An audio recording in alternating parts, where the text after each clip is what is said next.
ஐயா, உங்க கூட இருக்கிற அன்பழகன் பணம் வாங்கிட்டு தான் மாவட்ட செயலாளர் புதிய நிர்வாகிகள் போடுறாங்கன்னு அன்பழகன் மீதையும் ஜிபிஎம் மணி மீது கடுமையான குற்றச்சாட்டை வச்சிருக்காங்க. அது உண்மைதானா?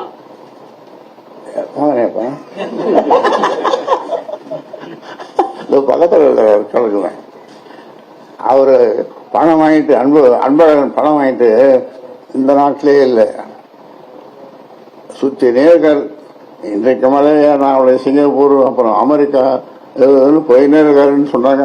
அப்புறம் மொத்தம் நிற்கிறாரு, இங்க இருக்காரு. அவர் தான் நீங்க கேட்கணும். அதாவது இனி அன்புமணி ராமதாசுடன் பேச்சுவார்த்தை இருக்குமா இருக்காதா, என்ன பதில் அவர்கிட்ட? அதாவது ஒரே தீர்வு தம்பி, நான் செயல் தலைவராக இரு என்று என்னுடைய அப்பா சொன்னார். அது மந்திர சொல்லு, தந்தை சொல் மிக்க மந்திரமில்லை என்று சொல்வார்கள். அது மந்திர சொல்லு.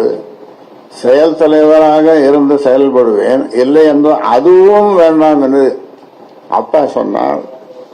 சாதாரண தொடராக இருந்த அவர் காட்டுகின்ற வழியிலே செல்வேன். அதாவது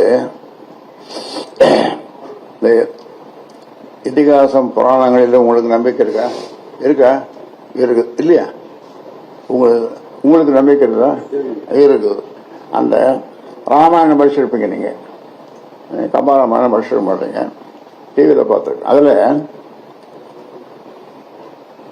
ராமனை காட்டுக்கு போக சொல்லி எத்தனை வருஷம்? 14 வருஷம். யார் சொன்னது? தசரத சக்கரவர்த்தி தந்தை 14 வருஷம் போவார்.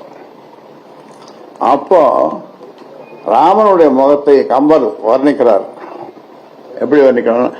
அன்பலர்ந்த தாமரை போல். என்ன அர்த்தம்? ஆமா, அன்பலர்ந்து இன்றைக்கு மலர்ந்த தாமரை போல் அவர் முகம் இருந்ததுதான். 14 வருஷம் வனவாசமே காட்டுக்கு போய் அப்புறம் என்ன நடந்த ராமாயணம் உங்களுக்கு தெரியும். இது ஒரு உதாரணம். இந்த பேச்சுவார்த்தை சரிப்பட்டு வரல அப்படின்னா என்ன தீர்வு? நீங்க அன்புமணி அவர்களை கட்சி அடிப்படை உறுப்பினர்களுக்கு நீக்க? அது நீக்க மாட்டேன், அது செய்ய மாட்டேன், அது செய்ய மாட்டேன். தலைவர் மாற்றப்பட்டாருன்னு சொல்லி தேர்தல் ஆணையத்துக்கு தகவலோ அல்லது கடிதமோ கொடுத்திருக்கீங்களா? தலைவர் மாற்றப்பட்டிருக்காருன்னு சொல்லி முறைப்படி தேர்தல் ஆணையத்துல அந்த தகவல் சொல்லலாம். ஆமா, அதெல்லாம் ஒரு சடங்கு, அதை செய்யத்தான் ஆகணும். நாங்க ஒன்றும் இப்ப இந்த சிக்கல் போய்கொண்டிருந்தாலும் இதுக்கு ஏதாவது தீர்வு இருக்கு. இதுக்கு ஏதாவது ஒரு தீர்வு, நல்ல தீர்வு நடந்து இது முடிந்துவிடும் என்ற ஒரு நம்பிக்கையினாலே அதை கொடுக்கல.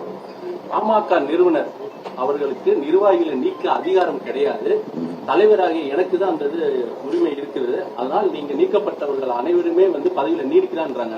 நிர்வாகத்துல யாருக்கு அதிகாரம் இருக்கிறது? நான் சொல்லிட்டேன்.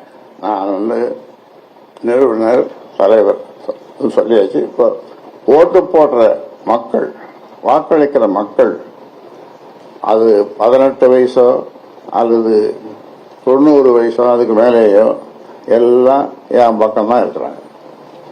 எல்லோரும் நீங்க எங்கேயா போய் கேட்டு பாருங்க, ஒரு கிராமத்துக்குள்ள போய் இதை சொல்லி பாருங்க.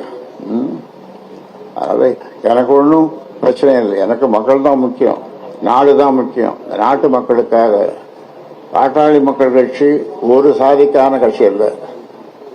தமிழ்நாட்டில் இருக்கிற 324 சாதிக்கு 324 சாதிகள் சமநிலையோடு இருக்க வேண்டும், சமூக நீதி பெற வேண்டும், கல்வி பெற வேண்டும், பொருளாதாரத்தில் சிறந்து விளங்க வேண்டும் என்று அந்த மக்களுக்காக 324 சமூக மக்களுக்காக பாடுபட்டு வருகிறவன் என்றான். அதிமுக பேச்சுவார்த்தை கூட இந்த மாதிரி பிரச்சனை நடக்கும் போது திரு குருமூர்த்தி அவர்கள் தான் போனாரு. அந்த கட்சி நாளா உடைஞ்சிருச்சு. இப்ப அந்த மாதிரி ஒரு சூழல் பாமகவுக்கு வந்துருமோ அப்படின்ற பயம் உங்கள் தொண்டர்கள் மத்தியில இருக்கு, மக்கள் மத்தியிலும் இருக்கு.